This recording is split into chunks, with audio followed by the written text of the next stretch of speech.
เขาทั้งปีเขาเบิ่งเลย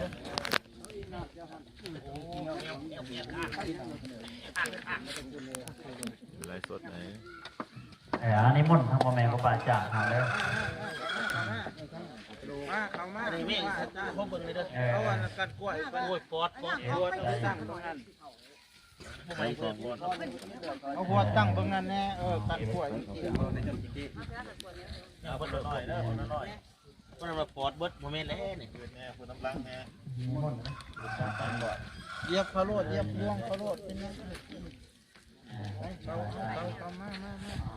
อาจารย์เลือดสภาพเราประกอบ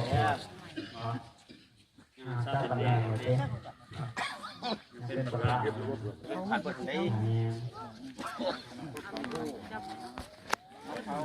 มันการเฮ็ดเป็นหุ่นเป็นคนอะไรอาจารย์พ่อแม่ครูบาอาจารย์มันพ่อแม่ครูบาอาจารย์ทำอะไรจะเป็นพิธีให้การถวายอาจารย์หนักหลังจากแล้วจะได้นิมนต์พ่อแม่ครูบาอาจารย์เอาขึ้นไปสู่อาสนะตรงเนาะถึงสู่ศาลาเพื่อนางก่อนครับพระอาจารย์ก็ที่ประเสริฐปัญญากรรมการส่วนกลางอปสประธานอปสแขวงสารวันน้องกำลังเดินทางไก่จะมาหอดส่วนอย่างโยมเราเพราะฉะนั้นแล้วส่วนอย่างโยมชาวบ้านชาวกะดีหาตาเกียนเด้อเครื่องใช้บาทเนาะลูกหลานที่น้องชาวบ้านเฮานี่แหละแต่ว่ามาเนี่ยเราคือทีในบ้านเราที่ประกาศแล้วมันจะมีการจับบาตรเอาไว้กองบุญ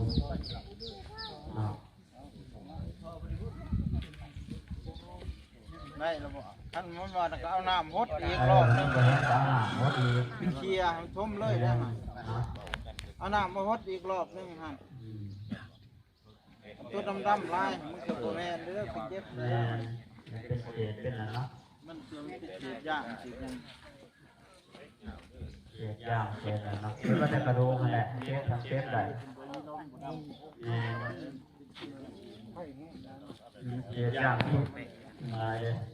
เป็นผ่าเป็นยางกระดูกมันจะขาวๆกระดูกมันจะขาวเอาน้ำพดอีกบ่เอาน้ำพดอีกรอบนึงฮะกระดูกห้องเดียวกันเอาน้ำพดอีกรอบย่อๆหัวออกมาช่วยย่อหัวออกมาจังหน่อยเก็บเอาน้ำพดหั่น